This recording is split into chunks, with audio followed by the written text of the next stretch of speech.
Ça fait 30 ans que le lien est présenté comme une petite route qui va juste desservir le village. En réalité, c'est un périphérique et une liaison pour les camions entre l'autoroute A9 et A75.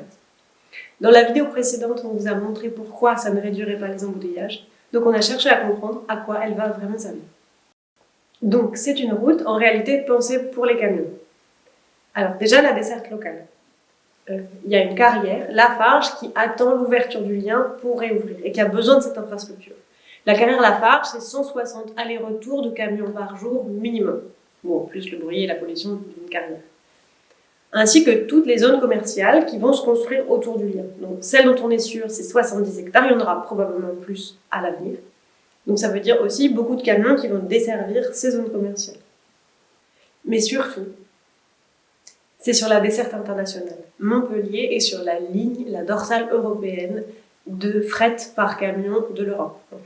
On est sur une ligne entre l'Espagne, l'Italie, la Hollande et les pays de l'Est. En fait.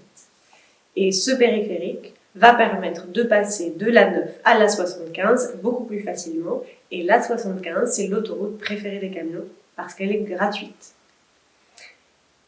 Les normes européennes ont changé, les salaires ont énormément baissé.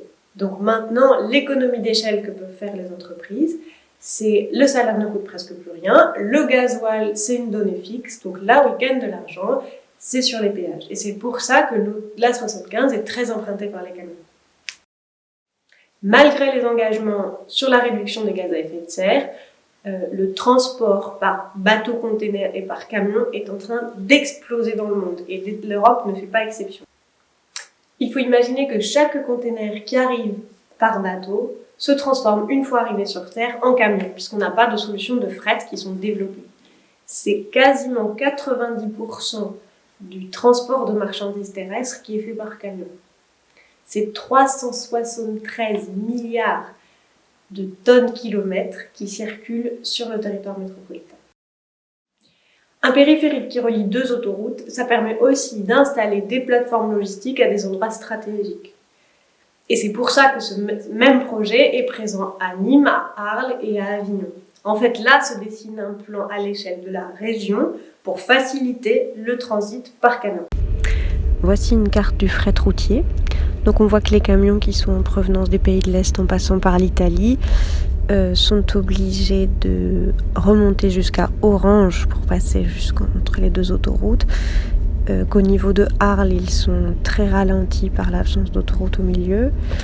Et qu'à Montpellier, pour rejoindre la 75, ils doivent continuer jusqu'à Béziers pour pouvoir ensuite remonter. Sur cette carte, on voit les différents projets de périphériques qui sont en cours. Donc celui de Montpellier, Arles, Nîmes et Avignon. Donc nos mêmes camions qui viennent des pays de l'Est en passant par l'Italie ne sont plus obligés de remonter jusqu'à Orange pour descendre, pour changer d'autoroute. Ils peuvent descendre au sud d'Avignon. À Arles, on voit bien que le trafic est largement simplifié puisqu'il y a une liaison autoroutière, donc ça va pouvoir augmenter énormément la quantité de camions qui peut passer puisqu'on gagne beaucoup de temps. Ensuite, à Montpellier, on voit qu'il n'y a plus besoin de changer à Béziers. On peut contourner par le lien, en fait, le nord et aller directement sur l'A75. Alors, les camions, c'est du bruit, des embouteillages, du danger sur les routes, on le sait tous. Ça abîme beaucoup plus les routes. Et ça, c'est payé en plus avec nos impôts locaux. Construire ces infrastructures, que ce soit les routes, les ports industriels, porte-containers ou les entrepôts logistiques, c'est rendre cette économie-là plus rentable.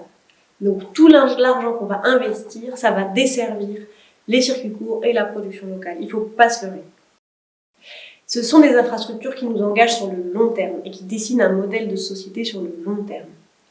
Le seul mode de transport écologique, c'est le train. La seule solution pour protéger et l'écologie et les habitants et les emplois, c'est des trains de marchandises et relocaliser la production. Il faut savoir que le transport routier, c'est 31% des émissions de gaz à effet de serre.